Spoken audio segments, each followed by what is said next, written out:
공정경제 3법이라는 건 최근에 뭐 뉴스나 신문에서 많이들 들어보셨을 거예요. 지난 9일에 국회 본회의를 통과를 했고, 그 공정경제 3법이 법명으로 따지면은 이게 무지하게 어려워요. 뭐 상법이야 그렇다 치고, 독점 규제 및 공정거래에 관한 법률, 금융복합 기업 집단의 감독에 관한 법률.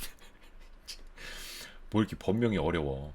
그래서 뭐 상법은 쉽고 요 줄여서 공정거래법이라고 하고, 요거는 금융 금융그룹 감독법 뭐 이렇게도 줄여서 하기는 하는데, 뭐 그건 중요한 건 아니고. 그래서 오늘은 공정경제 3법 중에서 상법 개정안, 그 중에서도 투자자들한테 제일 중요한 거 하나만 꼽아봤습니다. 제가 뭐 준비할 시간이 없어서 하나만 준비한 건 아닙니다. 요 이른바 3% 룰이라고 하는 건데, 감사위원 분리선출이라는 거요. 말 더럽게 어렵죠. 이거 우리 주린이 분들한테 감사위원이 뭔지도 모르겠는데 분리선출까지 말하면 이거 안드로메다 갑니다. 아니면 이거 주식초등학교 오늘 방송 끄고 나가든지. 맞습니다. 이경민님 그리고 벤킴님 듣기만 해도 어렵다. 그래서 제가 있는 거 아니겠습니까? 쉽게 설명해 드리려고. 자, 제가 쉽게 설명해 드릴게요. 이사 선임 시 감사위원을 담당할 이사는 분리해서 선임하도록 함. 즉 감사위원 선임 시 1인 따로 투표. 자, 이해 다 하셨죠? 이렇게 읽으면 절대 이해 못합니다. 이거 기사 뉴스 봐도 몰라 이거. 예. 잠시 후에 요거는 제가 다시 한번 쉽게 설명을 해 드릴게요. 강조를 드리면, 이사를 선임할 때 그 중에서 이사회에서 감사위원을 담당할 요 이사들은 따로 선출해라. 그 중에 최소 1명 이상은 투표를 할 때 따로 투표를 할 수 있도록 해라 라는 게 감사위원 분리선출이라는 건데, 요거를 알려면 이것부터 알아야 됩니다. 사실 어떤 주식회사 기업 구조에 대해서 기본적으로 알고 있을 거라고 생각을 하지만, 이 주식회사 지배구조에 대해서 잘 모르시는 분들을 위해서 이사회라는 것부터 설명을 해드릴게요. 이게 누구나 알고는 있지만 구체적으로는 잘 모를 수 있기 때문에, 회사의 업무 집행을 담당하는 의사결정 기구잖아요. 예. 근데 이사회는 의사결정 기구 중에 최상위는 아닙니다. 모든 주식회사, 모든 상장회사의 최상위 의사결정 기구가 뭐죠? 바로 주주총회입니다. 주주총회. 예, 바로 여러분이 지분을 갖고 있고, 여러분에게 매년 연초에 정기주총 참석하라고 날라오는 그 정기주총 참석장 있잖아요.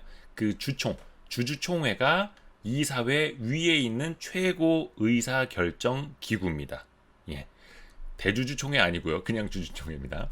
그리고 그 밑에 이사회가 있는 거고, 그 이사회 밑에 뭐 집행기구들이 있는 거죠. 뭐 실무, 그 회사들이 돌아가는 거고. 또 하나 헷갈리시면 안 되는 게, 우리가 흔히들 이사라고 하잖아요. 이사. 뭐 이대호 이사, 홍길동 이사. 근데 이것도 등기가 돼 있는 이사냐, 그냥 직급만 이사냐, 이것도 하늘과 땅 차이입니다. 중요한 거는 등기 이사입니다. 등기. 즉 이 회사 법인 등기부 등본에 그 이사회에 참여하는 등기 이사로 돼 있느냐, 그런 등기 이사가 이사회에 참여를 하는 거고, 예, 그냥 우리 뭐 이사님 하는 그런 이사님, 뭐 부장 위에 이사 이런 거는 이제 그 미등기 임원 그냥 집행 임원 이렇게 보시면 됩니다. 요거 줄이는 분들은 헷갈리시면 안 됩니다. 그래서 이런 이사회를 만들어 놓는 건 그냥 이른바 오너라고 하고, 이른바 사장님 손가락 하나로, 아니면 말 몇 마디로 그렇게 회사가 굴러가는 게 아니라, 구멍가게가 아니라면, 주식회사라면, 그렇죠? 그리고 최소한 상장회사라면 다수에 의한 합리적인 의사결정을 해야 된다. 그리고 그 안에서도 견제 감시를 해야 된다라는 취지가 이제 이사회 기능이라는 거고요. 여기서 하는 역할이 뭐 대표이사 선임도 대표적으로 이사회가 하는 일이고, 자산 양수도, 뭐 사고 팔고 뭐 이런 거, 그리고 이사 보수를 결정하는 것도 이사회 내에서 결정을 합니다. 물론 이제 셀프 결정이기는 한데, 그래서 무슨 이사 보수 한도 뭐 결정위원회, 이렇게 하위 위원회들을 많이 만듭니다. 무슨 뭐 회장 후보 추천위원회, 대표이사 후보 추천위원회, 뭐 이사 보수 결정위원회, 뭐 이렇게, 또 감사위원회도 그 중에 하나고요.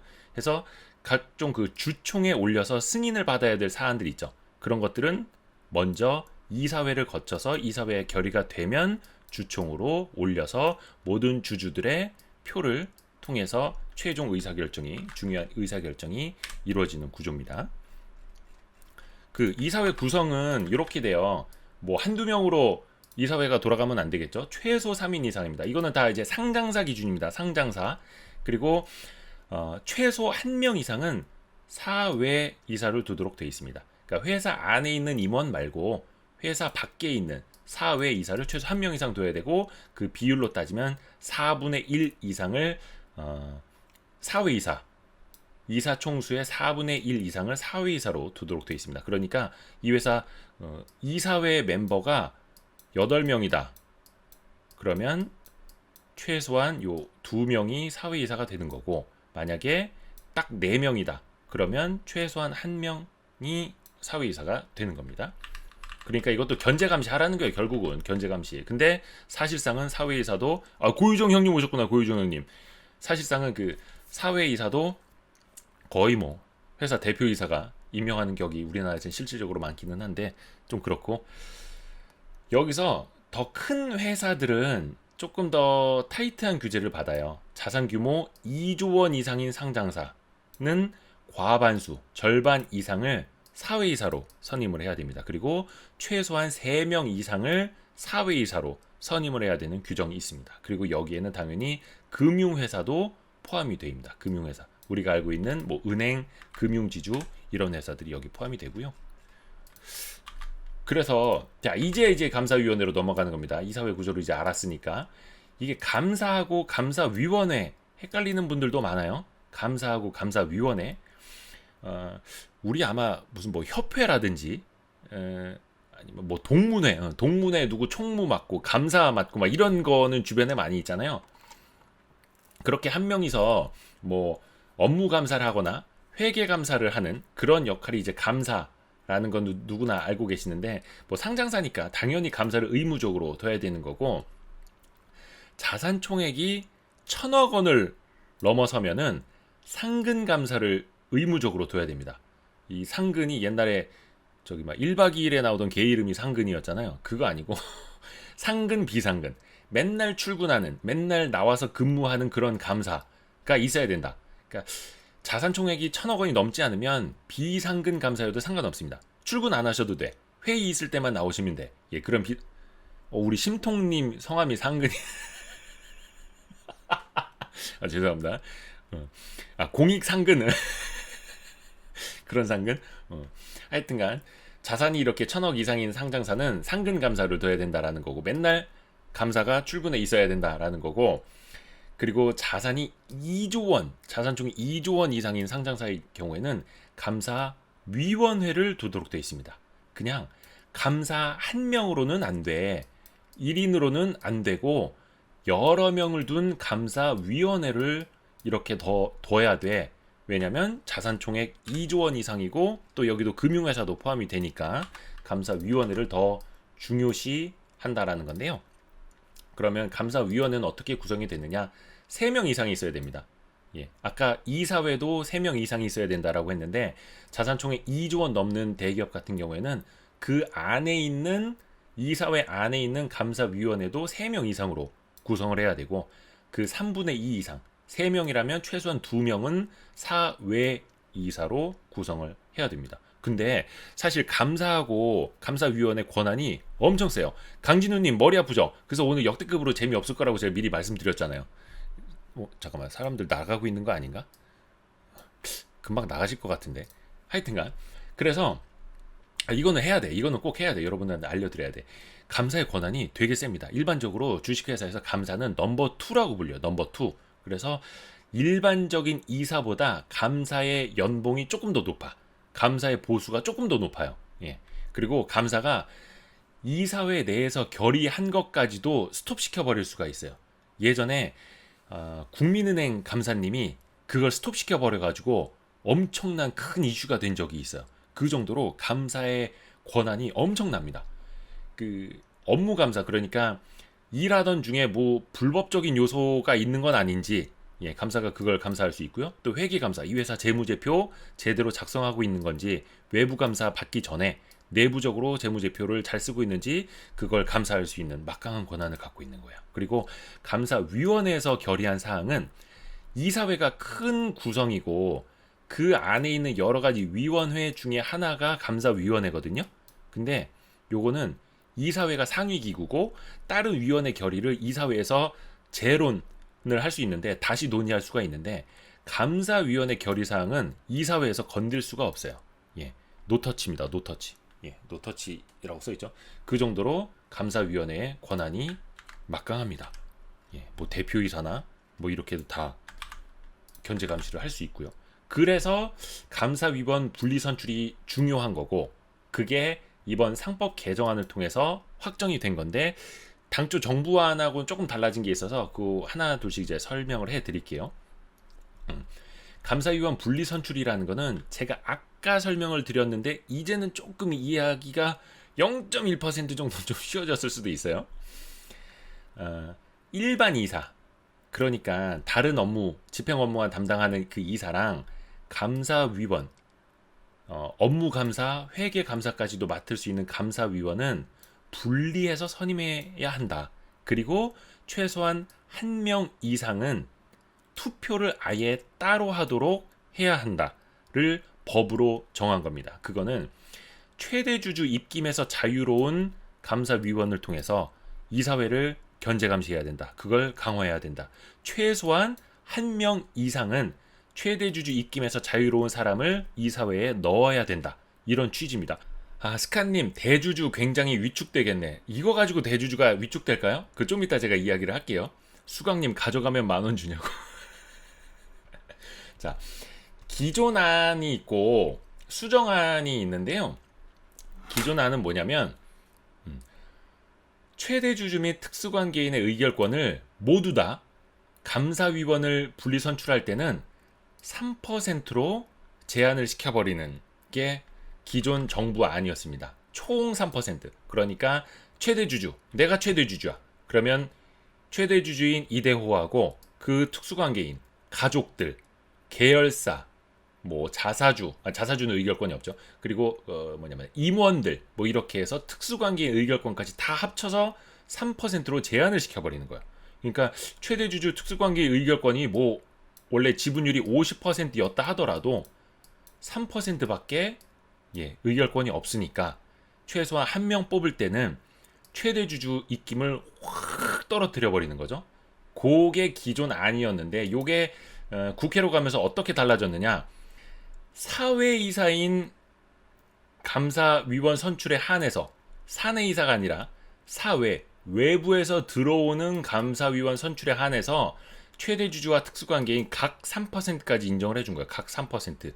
그러니까 한 10명으로 지분이 쪼개져 있는 회사 같은 경우에는 그냥 3%로 제한이 되는 게 아니라 각 한 명당 3%, 3%, 3%, 3%, 3%, 3% 이렇게 되니까 훨씬 더 의결권은 좀 더 높이 살아날 수가 있겠죠. 그리고 요거는 일반 주주 같은 경우에는 다 똑같이 3%로 제한이 됩니다. 뭐 소액 주주가 3% 이상 갖고 있을 리는 별로 없을 테니까 이거는 큰 뭐 문제는 아니고요. 그래서 이 제도의 취지는 그거예요. 여러분이 혹시 경영권 분쟁을 겪어보셨는지 아니면은 뭐 그런 회사에 투자를 해보셨는지는 모르겠지만 핵심은 딱 하나입니다. 견제. 폭주하지 마라. 대주주 혼자 독재하지 마라. 견제를 받아야 된다. 이겁니다. 두 가지 예로 나눠서 보면은 사내이사인 감사위원하고 사외이사인 감사위원의 견제 내용이 다를 수밖에 없어요. 왜냐하면 사내이사는 뭐예요? 사내이사인 감사위원은 뭐예요? 기존의 임원이던 사람이 감사위원을 하는 거잖아요. 그러니까 기존의 임원이면 뭐예요? 우리 사장님 영향 받겠죠. 우리 회사 최대 주주 영향을 받겠죠. 그러니까 사내 임원이 감사위원 할 거면 최대 주주랑 특수관계인 의결권을 합쳐서 3%로 제한을 해야 된다. 대주주 측 영향력을 제한해야 된다. 그리고 소액주주의 견제를 강화해야 된다라는 이런 취지가 있는 거고요. 사외 이사인 감사위원, 밖에서 들어오는 감사위원일 경우에는 그래도 사내에서 기존 임원이 아니기 때문에 최대 주주와 특수관계인 각각 3%씩 의결권을 투표를 할 수 있도록 해서 대주주 측에도 방어권을 좀 인정해 줘야 된다라는 취지라는 겁니다. 3% 룰로 인해서 어떤 영향이 올 거냐 투자자 입장에서 봐야 되잖아요. 한 가지 말씀드리면은 기존에도 요 3%룰 때문에 감사를 선임하지 못하는 경우가 많았어요. 요게 작년에 이런 기사가 많이 나왔거든요. 올해에도 많이 나왔고 주총 이후에 3% 룰에 걸려서 의결 정족수가 부족해서 감사를 선임하지 못했다. 이런 뉴스들이 쏟아졌었습니다. 뭐냐면 최대 주주 지분율이 높은 회사일 경우 그런 경우가 많았는데 예를 들어서 정모당이요. 예전에 근무했던 사람이 사회이사 맞아요. 그런 거 되게 많아요. 코미디라니까. 옛날에 이 회사 직원이었는데 임원이었는데 사임하고 나갔다고 뭐 임기 만료로 끝나고 나갔다고 다시 이제 사회이사를 하고 앉아 있는 거예요. 그럼 그건 그냥 오너가 시킨 사회이사지 뭐. 그게 어디 회사 견제 감시를 하겠어요? 그러니까 그런 경우가 되게 많습니다. 그래서 이런 3% 룰도 이제 만들어지는 건데 최대 주주 특수관계인 지분율이 60%에 달한다라고 했을 때 감사를 선임할 때 3%밖에 합쳐서 투표를 못해. 그러면은 나머지 40%가 다 동의를 해줘야 되는 거잖아요. 근데 그냥 주주들이 맨날 저 최대 주주 혼자 알아서 다 해먹는 회사 나는 주총장에도 안 갈 거야. 위임장도 안 써줄 거야. 그래서 그냥 뭐 이 표를 던져주질 않았어. 그러면은 이 3% 가지고 감사를 선임할 수 있느냐? 못한다는 거죠. 최소한 이 감사를 선임을 하려면 그 주총에 참석한 표 중에 과반 이상이 찬성을 해야 되고 또 하나가 뭐냐면 발행 주식 총수의 4분의 1이 찬성을 해야 돼요. 그 주총에 온 사람 중에 2분의 1 절반 이상의 과반수 찬성을 받아야 되는 건 너무나 당연한 거고 그 외에도 발행 주식 총수의 4분의 1 이상이 찬성표를 던져줘야 되는데 당연히 요 3%룰 때문에 최대 주주 지분율이 높은 회사는 여기에서 의결 정족수가 부족해져 버리는 거예요. 그래서 요거 때문에 감사 선임을 못하는 경우가 많았는데 그러면 감사가 없으면 그 상장 폐지 요인이 돼 버리거든요. 그럼 이 회사들은 아니 이 법 때문에 그럼 상장 폐지되라는 얘기냐? 그래서 이걸 유예를 해줬고 또 하나는 감사를 새로 못 뽑았을 경우에 기존 감사가 계속 자리를 유지할 수 있게 해줬어요. 예. 그러니까 뭐 상장 폐지 요인은 되지 않는 거죠. 그리고 올해 또 하나 법을 바꿔가지고 이번에 상법 개정안 통과될 때 뭐가 달라졌냐면 전자투표를 도입한 회사 같은 경우에는 전자투표를 도입한 회사 같은 경우에는 그냥 과반 찬성만으로 감사 선임이든 될 수 있도록 해줬어요. 그러니까 아까 말씀드린 것처럼 발행 주식 총수의 4분의 1 이상 찬성을 해야 하는 그 요건을 지워줬어요. 없어도 돼. 그러니까 전자투표를 도입하면은 그런 베네핏을 줄게, 인센티브를 줄게 해서 전자투표 도입해 이렇게 했죠. 근데 과거에 기업들이 전자투표를 왜 도입을 안 해왔죠? 전자투표하면 소액주주들이 투표 많이 할 것 같으니까. 전자투표하면 자기네 견제 더 많이 받을 것 같으니까. 그래서 전자투표를 도입을 안 해왔던 회사들이 많았는데 그래도 최근에는 전자투표로 이렇게 도입을 하는 회사들이 조금씩은 늘고 있고 이렇게 인센티브도 정부가 주고 있습니다. 그럼에도 불구하고 전자투표 도입 안 하는 회사들은 뭔가 조금 그러면 3% 룰이 완화됐을 때 소액주주랑 기업들은 어떤 반응을 내놓고 있느냐? 당연히 이제 기업 입장에서는 이것 때문에 소액주주랑 행동주의 자본 뭐냐? 외국계 헤지펀드. 와, 우리나라 봐봐. 외국계 헤지펀드에 공격이 들어온다 이러면 바로 그냥 국민들 이거 어떻게 했냐 우리 기업들 다 외국에 빼앗기는 거 아니냐 막 이렇게 걱정하잖아요. 잠깐만 어디까지 했더라? 하여튼 기업 입장에서는 이렇게 3% 룰로 감사위원을 소액주주들이 감사위원을 선임할 수 있는 길이 열린다. 그러면 이제 난리 치는 거죠. 와 이거는 너무 경영 간섭을 할 우려가 커진다. 그리고 외국계 헤지펀드가 감사위원을 선임하면 그 감사위원이 그 이사회에 들어와서 각종 정보를 빼가지 않을까 기술 유출 우려가 된다 이렇게 이제 이거 제가 봤을 때는 엄살인데 하여튼간 그런 기사들이 최근에 많이 나오고 있죠. 그거는 잠시 후에 한번 제가 해석을 해볼게요.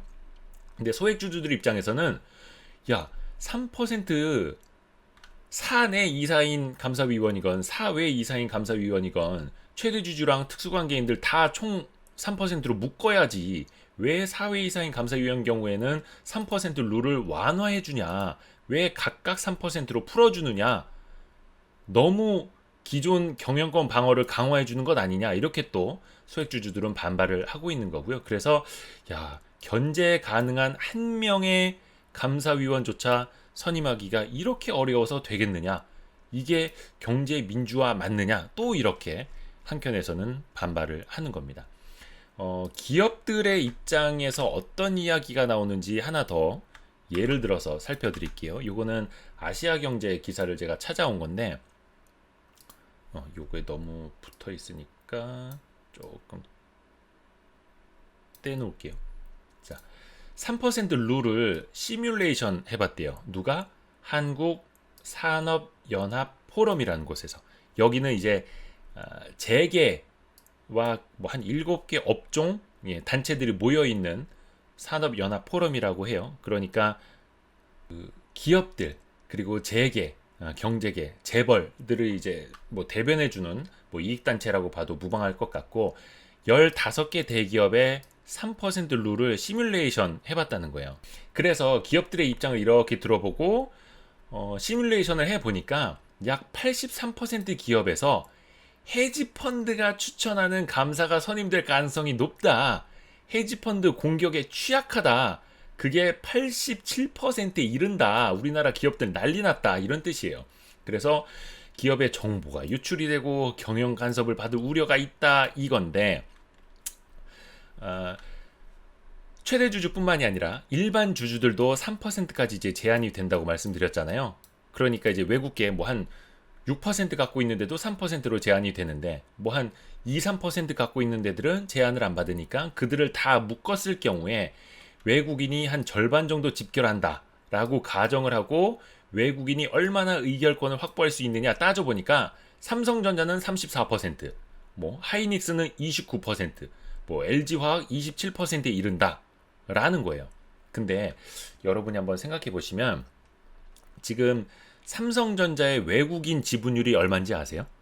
삼성전자 외국인 지분율 거의 한 56%, 59%, 거의 60%에 이릅니다. 삼성전자의 외국인 지분율이. 그리고 우리가 알고 있는 뭐 대형 금융지주 회사들, 금융 4대 금융지주 회사들 대부분이 50% 이상 외국인이 갖고 있습니다. 많은 데들은 거의 한 60% 이런 데들이 있습니다. 그러면 이게 한국 회사요, 외국 회사요? 라는 생각이 들 수도 있죠. 그냥 본사만 한국에 있는 다국적 기업일 수도 있는 거고 본사만 한국에 있는 외국인들도 지분을 많이 투자한 회사일 수 있는데 아니 그러면 지분율이 60%에 이르는데 그 외국인이 추천하는 이사는 사회이사건 감사위원이건 단 한 명도 이사회에 들어와서는 안 되는 건가?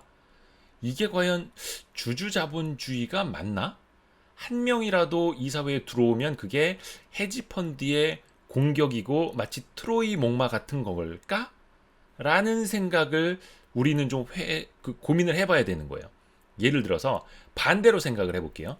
우리 그 서학개미들이 테슬라 주식 많이 사고 있다고 하잖아요. 물론 이제 테슬라 이제 너무 시가총이 이제 뭐 600조 원이 넘어가고 너무 커지기는 했는데 예를 들어서 한국 사람들이 테슬라 지분을 뭐 한 30%까지 많이 샀다 쳐요. 그러면 30% 갖고 있는데 이사회에 한 명도 진입을 못 시켜. 감사 한 명이라도 선임을 시키고 싶은데 그걸 못하게 해놨어. 그러면 우리 입장에서는 어떨까요? 역으로 저쪽에서 얘기를 하는 거예요. 아니 테슬라 지분을 뭐 예를 들어서 30% 한국 사람들이 갖고 있다고? 그래도 한국 사람들은 이사를 선임시키면 안 돼. 왜? 우리의 첨단 자율주행 기술 한국에서 빼가려는 거 아니야? 너네 한국에서 뭐 현대차에서 이 기술 빼오라고 한 거 아니야? 이렇게 만약에 역으로 생각을 한다. 그럼 우리 입장에서는 어떻게 생각을 할까요? 요건 이제 고민할 거리가 되는 거고 또 다른 거 하나 보여드릴게요. 요 같은 기사에 있는 내용 중에 하나인데요. 3%룰 적용 시 이 아까 말씀드린 건데 정보 유출 경영 간섭 우려가 된다. 이게 옛날 거 하나 가져온 게 있습니다. 작년 케이스예요. 지난해 현대차 주주총회에서 엘리엇이 사회이사 후보로 추천했던 로버트 랜들 맥큐언이라는 양반이 있다네요. 근데 이 양반이 캐나다의 수소연료전지 개발업체 벨러드 파워 시스템의 최고 경영자였다는 거예요. 그리고 알고 보니까 이 캐나다 수소연료전지 개발업체에 중국계 자본이 많이 들어가 있었다. 그래서 이 중국계 자본, 캐나다 업체, 또 엘리엇이라는 뭔가 우리가 이미지를 안 좋게 갖고 있는 헤지펀드가 기술을 빼가려고 시도했던 것 아니냐. 그와 같은 일이 계속해서 반복될 수 있다. 이런 우려들이 나오고 있다라는 건데 한 가지 말씀드리면요. 만약에 이사가 사내이사건 사회이사건 그 회사 내부에 취득한 정보, 기업의 정보, 내부 정보, 그게 뭐 기술 정보가 될 수도 있죠. 그거를 외부로 빼나가면 그거는 제가 알기로는 형법인데, 이거 상법도 아니고 형법인데 처벌을 받는 걸로 알고 있습니다. 예. 기술 유출 방지법 뭐 이런 것도 있잖아요. 그런 것도 있고 그게 아니라 상법에도 있는 것 같다. 이사가 내부 경영 정보를 빼돌릴 경우에는 그거는 당연히 처벌을 받는 법이 내부에는 마련이 돼 있습니다. 그리고 또 이런 반박도 있는데 이건 이제 한겨레 기사를 가져온 겁니다. 이미지만 제가 퍼왔는데 감사위원회 독립성과 기술 탈취는 무관하다. 왜 3% 룰을 가지고 흔들고 있느냐 이런 지적의 기사예요.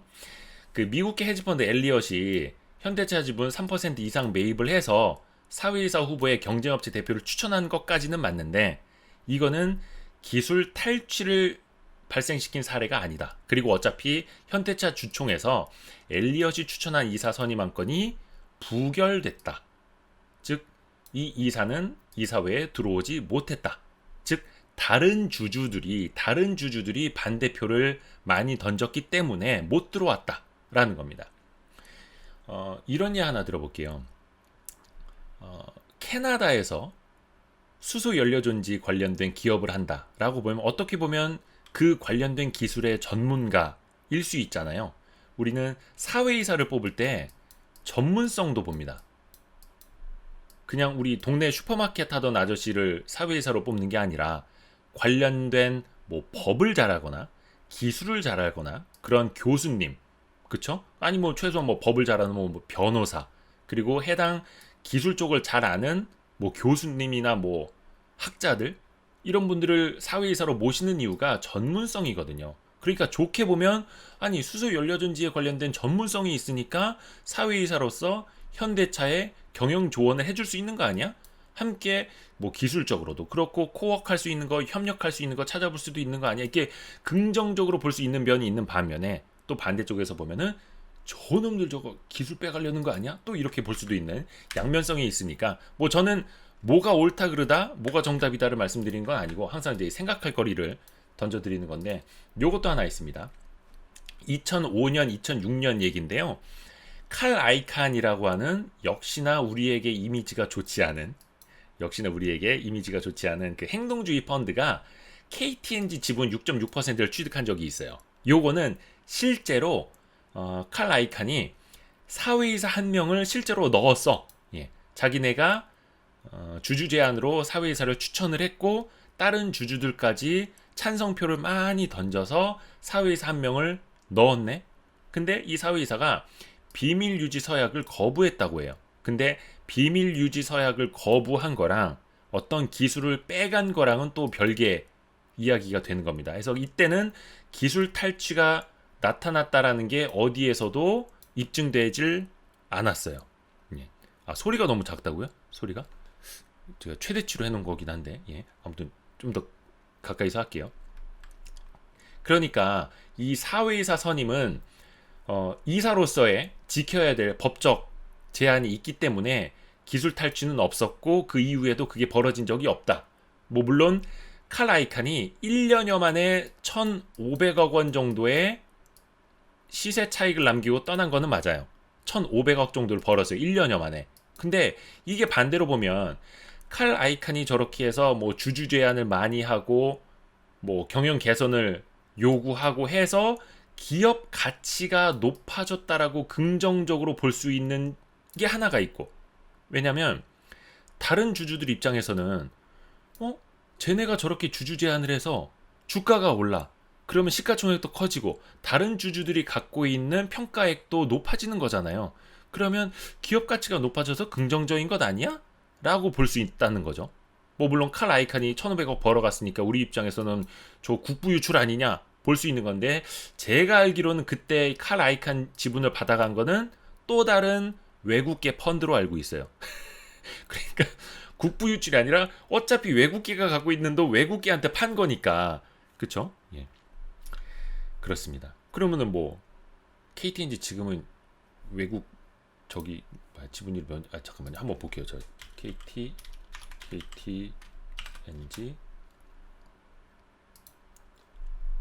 지금은 이제 KTNG 외국인 보유율이 40%네. 예. 어차피 40% 외국인이 갖고 있는 회사인데 그게 무슨 국부 유출이냐? 그렇습니다. 그럼 뭐 외국인한테는 배당도 하지 말아야 되냐? 뭐 이런 얘기가 되는 거니까. 그리고 당시에는 사회이사 선임이었지 지금은 감사위원과 관련된 3% 룰이기 때문에 당시의 일과는 무관하다라는 게 이 기사의 핵심이고요. 또 하나는 이겁니다. 기사 내용 중에 하나를 제가 읊어드릴게요. 실제로 그 기술 탈취 행위가 드러나면 영업비밀 침해죄로 얼마든지 형사처벌할 수 있다라는 거죠. 그리고 요건 이제 김우찬 고려대 교수의 코멘트인데, 미국 회사의 경우 헤지펀드가 추천한 이사가 많이 들어가지만 이사회에 많이 들어가지만 기술 탈취 얘기는 들어본 적이 없다. 그리고 분리 선출된 감사위원이 기밀 유출에 따른 형사처벌, 손해배상 책임을 두려워하지 않는다는 건 비논리적이다. 분리 선출해서 들어간 감사위원이 형사처벌과 손해배상 책임까지 다 감수하고 정보를 유출을 해서 헤지펀드에다 갖다 줄 것이다. 이거는 논리적이지 않다라는 게 이제 고려대 김우찬 교수의 지적이고요. 뭐 여러분은 어떤 생각을 하시는지 지금부터 토론. 왜냐면 제가 준비한 게 여기까지라서 여기서 토론 이렇게 넘어가려고. 여러분은 혹시 어떻게 생각을 하십니까? 사실 어떻게 보면 여러분 이제 주식 투자자시니까 주주 입장이잖아요. 소액주주 입장. 그 역할 갈등이라고 해야 되나? 소액주주 입장이 있을 거고, 뭐 그냥 일반 국민으로서의 기업을 바라보는 입장이 있을 거고, 경영진 입장에서 보는 게 아마 다 다를 거예요. 근데 소액주주 입장에서는 어떻게 되든 간에 홍길동이가 뭐 경영을 하건 아무개가 경영을 하건 기업 가치만 높이면 되는 것 아니냐라는 생각을 할 수 있을 거고, 경영진 입장에서는 내가 모시는 최대주주, 내가 모시는 대주주, 나를 임명해준 이사회, 내가 계속해서 경영을 할 수 있는 이사회를 아마 가장 이상적이라고 생각할 수도 있을 겁니다. 그렇죠? 그래서 소액주주랑 경영진이랑 뭔가 항상 배치가 돼 있는 게 그게 반복되는 약간 현실이기도 하고요. 근데 또 국민 입장에서 보면 뭔가 기업을 외국 자본에다 뺏기면 안 될 것 같고, 약간 이게 무슨 논리인지는 모르겠는데, HTS에 보면은 여기 보이시는지 모르겠는데, 요거는 이제 제가 보는 HTS인데 외국인 지분율이 여기 나와요. 외국인 보유율 보이시나요? KTNG 같은 경우에는 지금 40.7% 돼 있죠.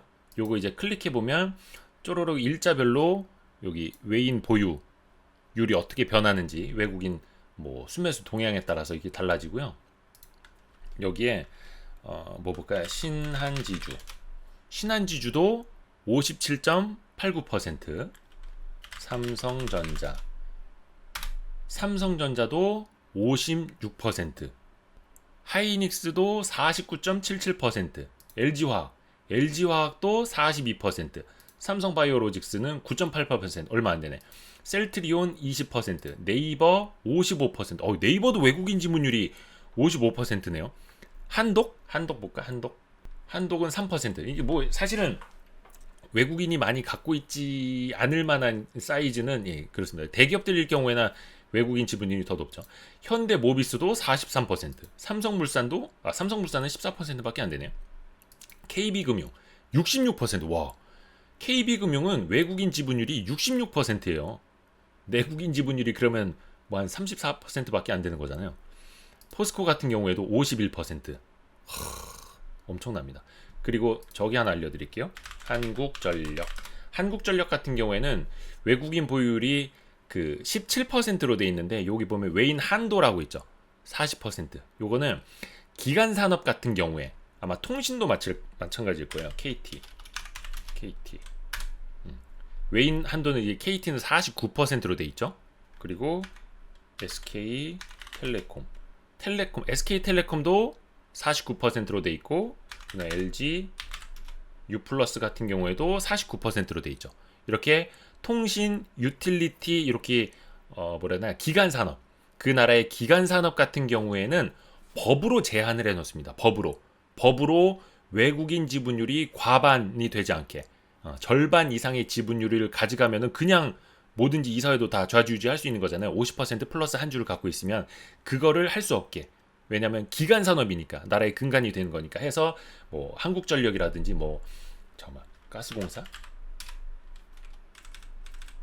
한국가스공사는 30%로 돼 있네. 뭐 하여튼 이런 식으로 해서 그 기간 산업 같은 경우는 이렇게 제한을 해 놓습니다. 그거는 그래서 아예 외국인이 사는 거는 좋은데 얼마 이상은 사지 마, 법으로 정해 놓은 거고, 그게 아니라 민간 기업 같은 경우에는 하나금융지주도 64.85%, 이렇게 외국인 지분율이 높습니다. 신풍제약은 11%밖에 안 되네. 네. 아무튼 자, 기아차도 37%, 현대차도 30.79%. 자, 그런데 이렇게 외국인 지분율이 많은데, 현대차 같은 경우에도 외국인 지분율이 30%인데 외국인이 추천하는 사회이사는 들어오면 안 돼. 반대로 요즘에 저기 싸우고 있죠. 대한방직은 벌써 몇 년 됐어. 이거는 이제 외인 보유율이 아니라 최근에 여기 주가 엄청 올랐어. 요거는 주봉입니다. 주봉인데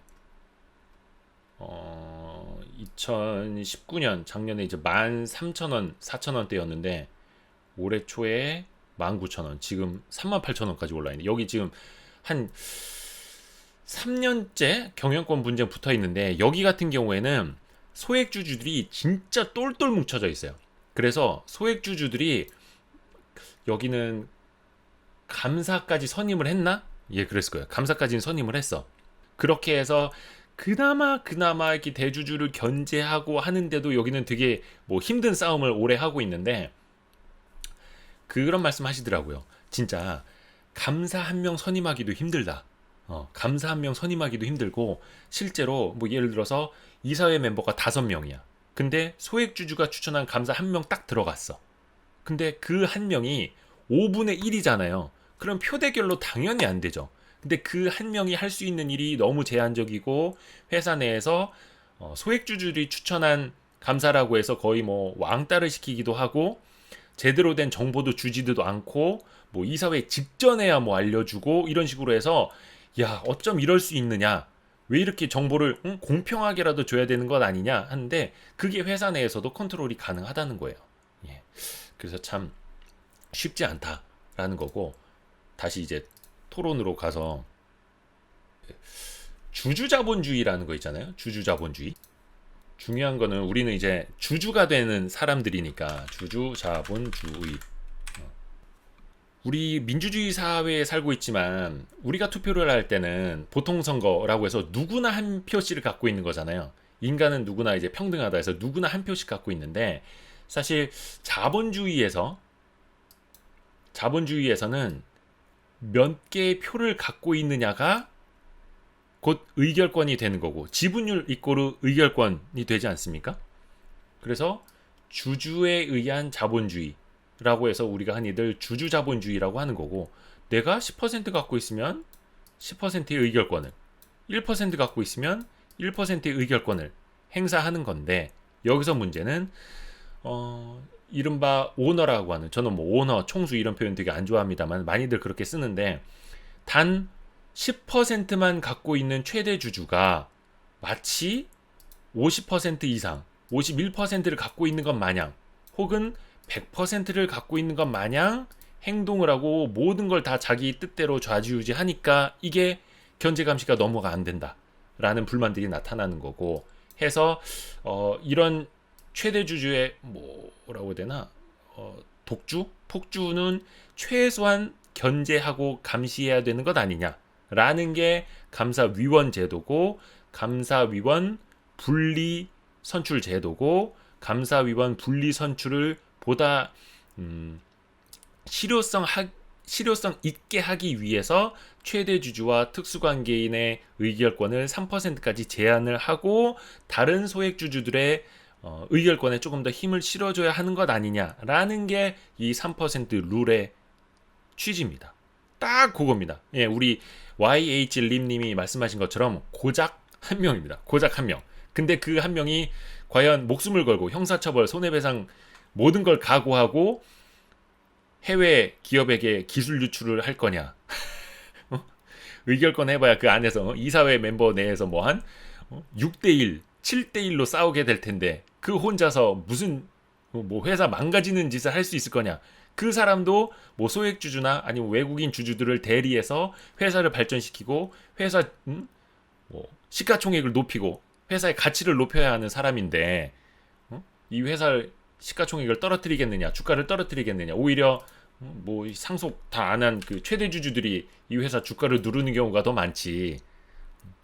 하여튼 그게 현실이고, 그래서 최소한 주주자본주의를 생각하시는 분들이라면 이 3% 룰에 대한 개념은 어떻게 갖고 있어야겠다라는 거에 대한 저는 약간의 조언을 해드리고 싶었어요. 예, 요거는 여기까지.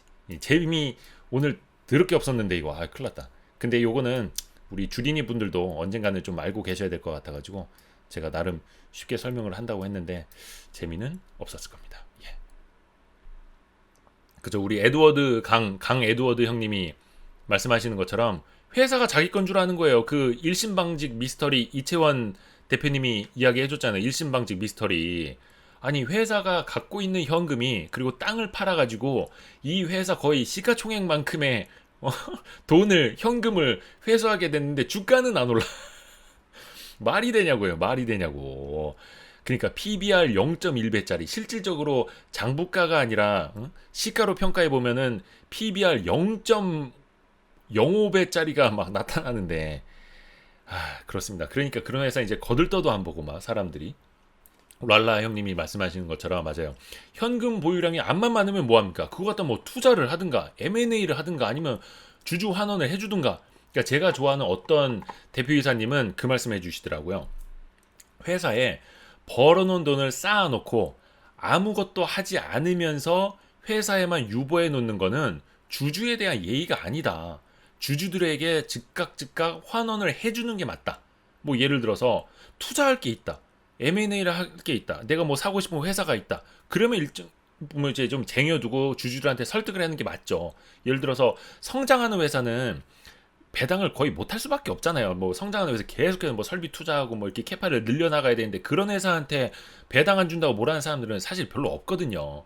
근데 뭐 하는 것도 없고 성장도 둔화돼 있고 하면서 돈만 쌓아놓고 배당은 안 하고, 대부분 배당 안 하는 이유가 뭔지 아세요?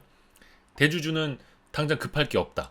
배당 해봐야 배당 소득세 많이 내야 된다. 그러니까 나 뭐 배당 많이 받아봐야 돈도 필요 없는데 세금만 많이 내게 되고, 그래서 나는 배당을 많이 하지 않는다. 뭐 이런 회사들도 많습니다. 그래서 예전에 박근혜 정부 때 그 배당 환류 세제, 그래서 배당 소득세에 대해서는 9.9%로 분류과세를 시켜준 적이 있어요. 그러니까 왜 우리가 배당을 포함해서 금융소득이 2천만 원 이상일 경우에는 금융소득 종합과세라고 해서 뭐 40 몇 퍼센트 최고 소득세율까지 합쳐갖고 세금을 때려버리니까 사람들이 배당을 많이 받는 거를 되게 아이러니하게도 두려워하는 일들이 생기니까, 그러면 배당금에 대해서는 분리과세를 시켜줄게. 9.9% 세율만 주도록 할 테니까 배당 많이 하십시오. 이렇게 했는데, 그때도 또 어떤 반발 나왔냐면은 뭐 외국계 자본이 또 배당을 많이 받아가면은 국부 유출이 되는 거다. 막 아이고 무슨 뭐 그러면서 이 경제 민주화를 뭐 저기 하려는, 왜 보수 정당에서 보수 정권에서 이렇게 외국계 세력을 배불려 주려고 하는 거야. 참. 아니 그렇게 해서 그때 실질적으로 우리나라 기업들의 어떤 좀 배당 성향이 좀 높아졌어요. 실질적으로 배당 성향이 그때 많이 높아졌습니다. 예. 그래서 그거는 저는 개인적으로 되게 좋은 정책이었다고 보는데, 예, 그때도 외국계 배불려 준다는 말. 아니 그렇게 해서 좀 외국 자본 배 좀 불려주면 어때? 그렇게 해서 우리나라 기업들이 제대로 된 평가를 받고 시가총액이 높아지면은 우리 국부도 높아지는 건 아닙니까? 아, 참.